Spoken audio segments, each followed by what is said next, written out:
Hello, brothers and sisters. Welcome to the Afri Talk podcast, where we come together as a community to discuss, learn from one another, and share our experiences as Africans in the diaspora. And my name is Jackie. So thank you so much for watching my previous video or listening to my podcast. If you've not had the chance, so I'll put a link in the description box so you can go and watch or listen. So on today's topic, I want to talk about the struggles of some Africans living in the diaspora, rather America or Europe or Australia or Zealand or white man's land, or in fact it will not anyways. But first I would like to give a disclaimer. This topic does not apply to all families, and in no way is this to paint anybody black who is going through what I'm going to talk about. So 9 out of 10 times when I meet with other Africans, we end up talking about one of these issues, what I'm going to talk about. And I feel like we are frustrated. People are frustrated. People have gone through, even me. So that's why I want to talk about it and share it with you guys and see if you guys have also, experienced it before or are experiencing it now, and what you think about the topic. So, the time, like maybe, back home before, we all traveled here, or let's say you traveled here, right? Maybe you are going through it, the hardship of Africa, the hardship of your village, the hardship of the township that you are living in. Like, work is not going, business is not moving, everything's like you are frustrated, life is not moving ahead, and you see people coming, from abroad, wearing their nice clothes, coming with nice cars, and enjoying life, and they're telling you how Europe is. Oh, Europe is so nice. Oh, Europe, it is abroad. If you go, you will make it. And you're like, this abroad, I must go. Sam, me too. I must go. I will go. And you start praying, fasting, going to Mount Kilimanjaro to pray and hold God, and in fact command God as if he's your little brother to forcefully give you visa to travel. Back and forth, you gather some money, you frustrate your parents to go and borrow money. All the money you gather, you go and do your, you do your passport, find, some way, connection man, or whatever the case, apply for visa, and finally, God has answered your prayers. You have been approved. Hey, what a joyful day it is. Now ticket money. You go and run here, run there, find money, gather money to buy your ticket. Thank God that one too, it has come. Before you are leaving to this abroad, you know yourself that my background is not going well. So this Europe that I'm going, I must make it. I must get my diplomas or my whole certificates, or I must make it in life. Whether it is school, it is a job, or whatever, you must build 3 mansions, buy 7 jeeps, and show people in your town that you have arrived, you have made it in life. Show all your enemies that God's hands is upon you. Okay, time has come. Packing your things. Africa, when you are traveling abroad, you don't tell anybody because you're afraid witches and wizards will catch us and they'll destroy everything. So maybe only your parents and your siblings, they only know. Only them, and then you'll be doing your things secretly. Hey, I said secretly, boy. You'll be doing your things and you are going, and this brother or this sister will come. Brother, sister, this shirts that you used to wear, I really like it, but now that you're going, you'll be able to afford more, so give it to everybody. Will just be taking everything that you have, thinking, if you go to the Obodo, at the end of the day, you will acquire more. You believe in yourself that you acquire. You don't need all this African clothes, Before you go, they will give you a list. Brother, sister, I want this. When you go, I want you to buy banana chips. Sometimes they come with some. Anyway, so hey, I want this, I want that, I want this, I want that. But you're like, as long as you guys are praying for me, and God is backing me, God is on my side, I will work hard and I'm not sick. I will work hard and don't worry, I got you. You are hopeful. And then thank God. You travel and they do you bye.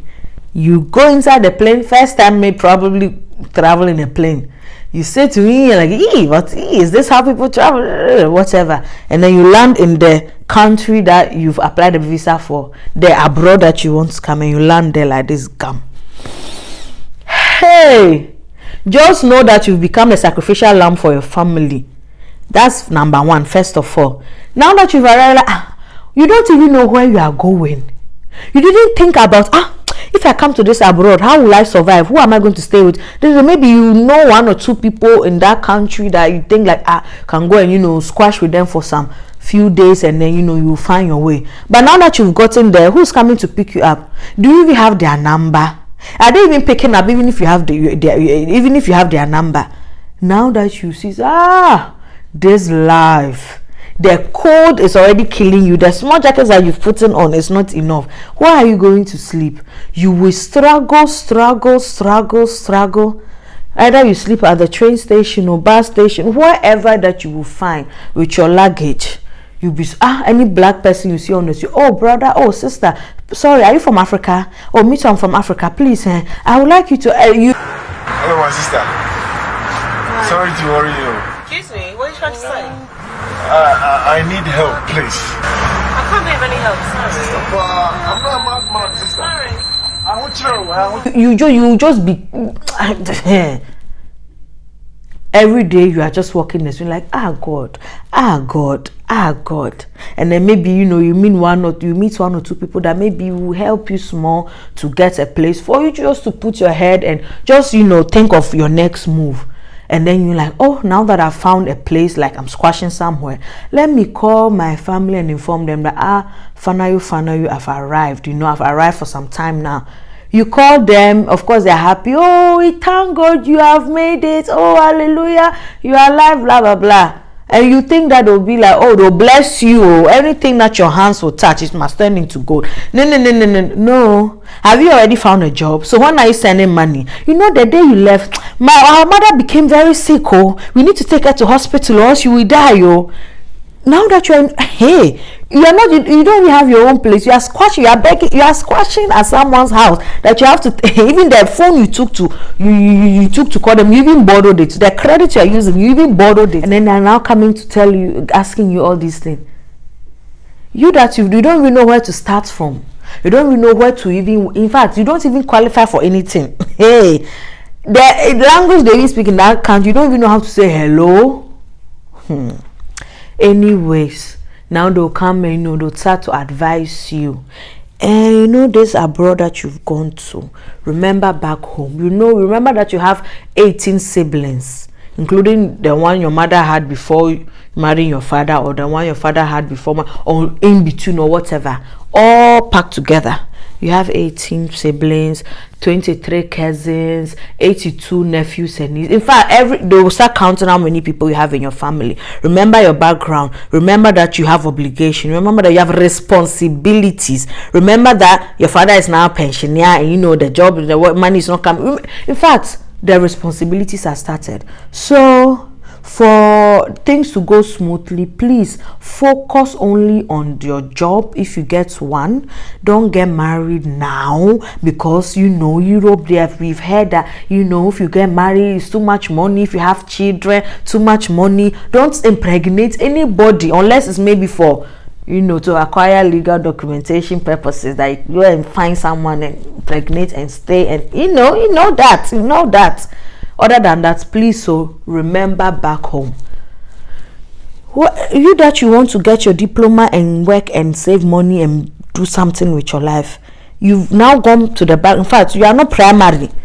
You are now the last person on the list. In fact, you don't even count.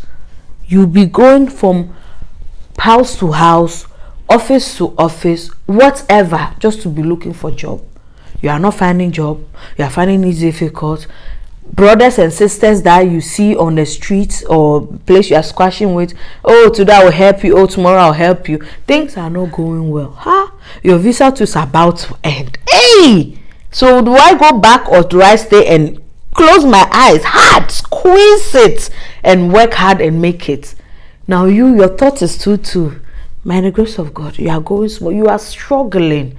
I mean, Europe itself or America, whatever, let's say abroad itself, there's struggle like you've never struggled like this in your life before. Cold is killing you. Whenever, everywhere you walk and you hear even if it's ambulance, you start running, because you don't want police come and catch you, because you yourself, Visa has already ended. There's no going back. You know.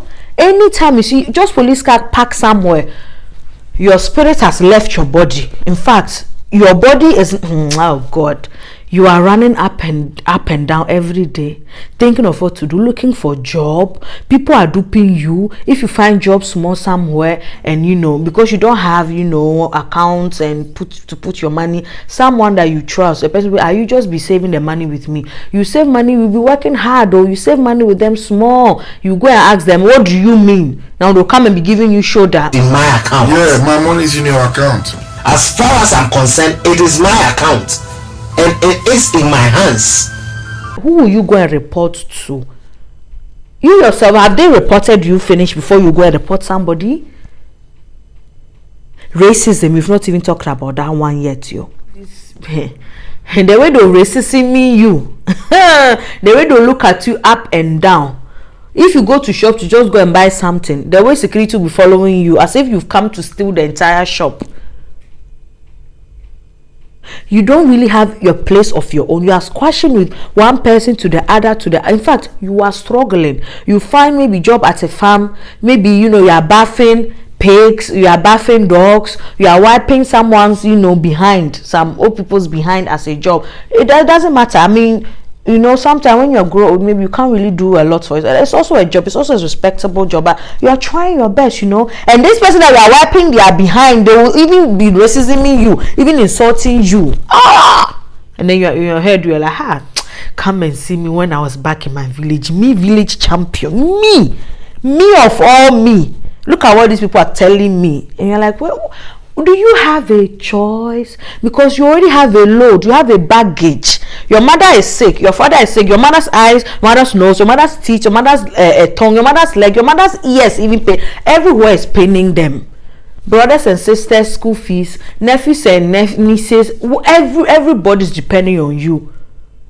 You've cut yourself in 5. You work in the morning, you work in the afternoon, you work in the evening, you work in the middle of the night. Like, you have like 6 jobs going on to the 7th one. You don't have legal documentation. Already, number 1, headache.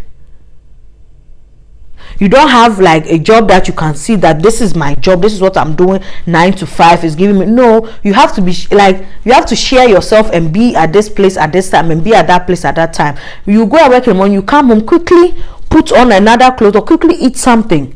In fact, you don't even eat something before you go. Like, from one job you are running to the next. You'll be standing at the bus station and the weather will just be killing you. In fact, you just want to die. Now that, remember when you were in Africa and you were going to prayer camps, praying up and down, God, you must give me this visa. The way you were holding God at his chest, ordering him around as if you are his commander. Now that you've come to Europe and you are suffering, it's now that you've humbled yourself. It's now that you go on your knees and say, Baba God, I'm suffering. Please help me. I don't know what. God in heaven, I now know you're my only Father. I now know you are the God who provides for his own. It's now that you've remembered to be humble. And God is looking at you, he's like, you see your life? When you are ordering me back and front, now you are begging me. So who's the boss now? You find maybe African church somewhere to go, you'll be praying small, people are encouraging you small. It will be okay, brother, to be okay, sister, we all pass through it. And you're saving money, small. You find someone to, help you get your legal documentation, and they will dupe you after paying thousands of euros or dollars or whatever. They will dupe you.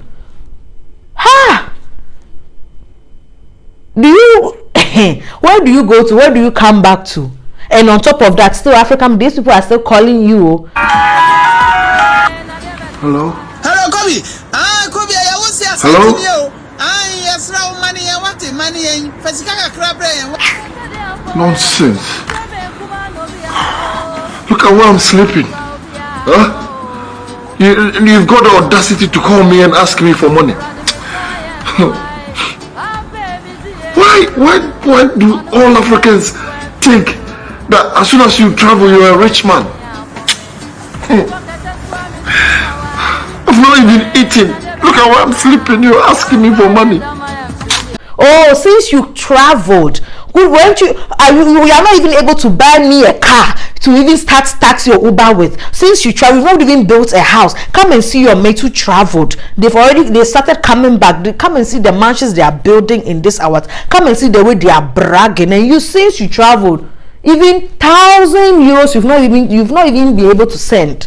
And these people will be odd, hey, and then you're like, something is doing. You're like, hey, do you know the struggle I'm struggling? Do you know the things I'm passing through? Do you know the sick? In fact, you are even sick, but you can't go to the hospital. You can't go and see a doctor because with which document? So the sick that you just drink hot water, you be drinking tea, and use rub the hot cream. And then you'll be rubbing yourself, and you'll be praying, rubbing yourself, and you'll be praying. That's your medicine, You can't see a doctor. In fact, even if you are about the point of death, you can't. How dare you? The moment you go, where is your documents? And then this person is undocumented. Then bam, you send you back to Africa. That is what is in your mind. And these people are from back home. They are calling you. Bring this, do this. Why now? Long time you traveled. Why all this pressure? And people are giving birth left and right, and naming their children after you, knowing our uncle or our aunties in abroad, your auntie will come and take care of you later in the future to go to school and blah blah blah. You've not even finished settling yourself. Little by little, by the grace of God, it's going small. Maybe you find your own place, as in like you've rented a decent place from someone that you pay every month. Maybe you find someone to do help you get your legal documentation. Things are in process. It's going small. In fact, you can breathe now. And they'll call you again. So now that you have your document, now that this, now that, when will you start building house? So because where we are living, it's not good. In fact, the roof is about to fall on us. So if you don't come and build house, even if it's something small, come and start, and then you go and look for another 2 jobs plus. You going back and forth. You gather the money, boom, thousands of euros you will send for them to buy land. This money that you say, you don't even know if that land that they're going to buy, if it's really you to be your own, or maybe that the landowner sold it to 20 other people. You are just praying to God, say, God, please, this land, let it be my own. And maybe you buy the land. Today, tomorrow, trouble, issue, this, they say that money has vanished. You know where you got that money from.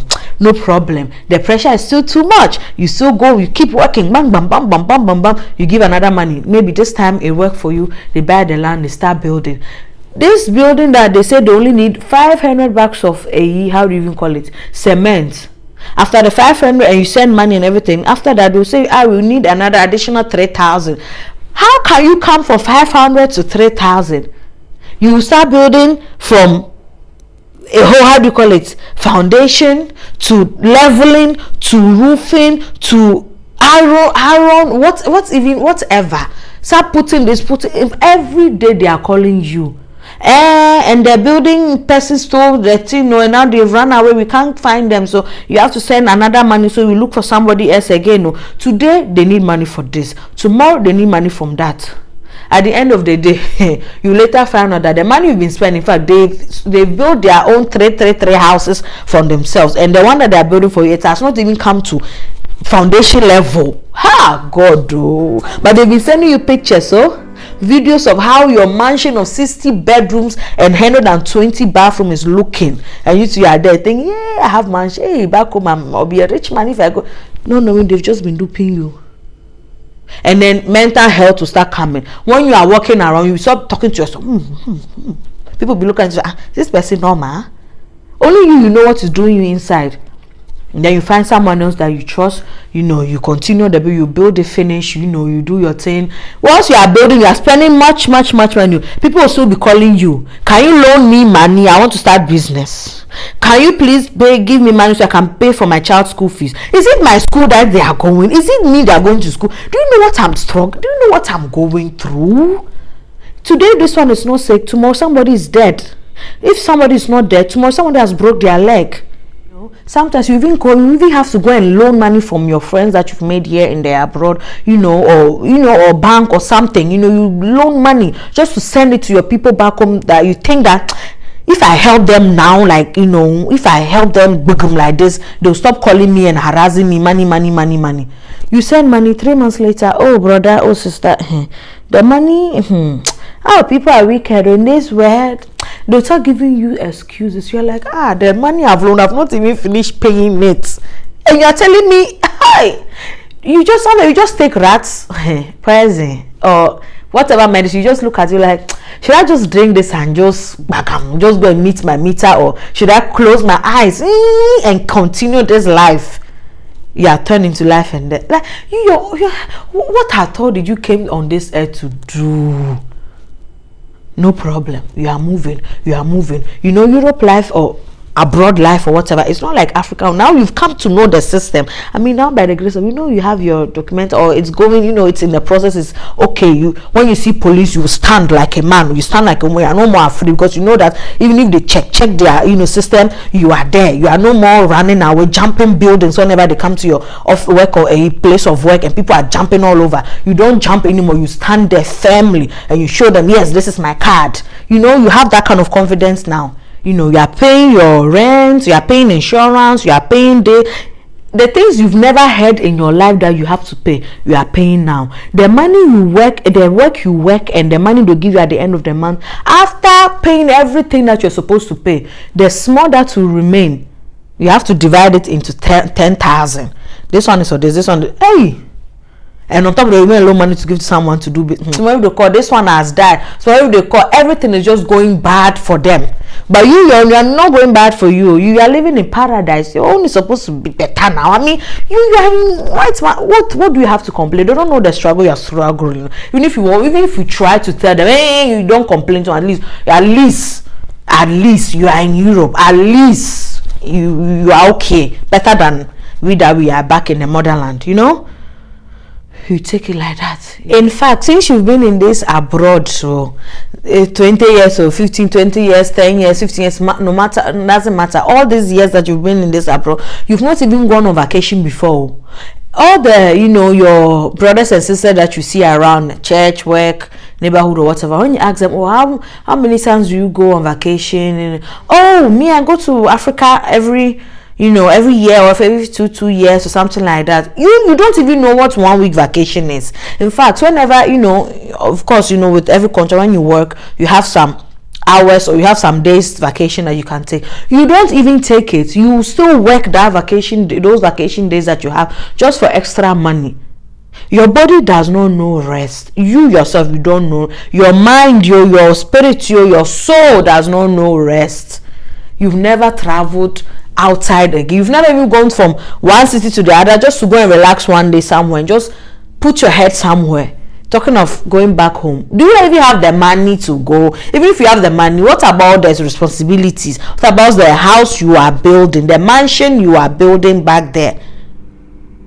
You will work and work. Every bonus money the work will give you, or vacation money they will give you once a year, all of that, you add them all together. In fact, the clothes you even wear, you go to those it's not any second-hand shop, those places that they give out free clothes to, you know, people who don't have, you know, streets, you know, like those places that they give free clothes for, you know, people. You go there and present yourself as something, and you go and collect free clothes, because the money you're going to buy that clothes, you are thinking of, if I use this one to buy clothes now, the next minute somebody will call me from Africa and say this person is dying, so I have to send money to. Never mind. Oh, what a life. You don't go anywhere, you don't do anything, and you are building your house. The moment you build your house like this, guagam. Watch out for the next video, and I will continue this topic. Thank you so much for watching. Please, as usual, please subscribe, click on the notification bell, like, comment, and share with everyone you know. That's all I have for you for this week. That's all. Thank you. Bye.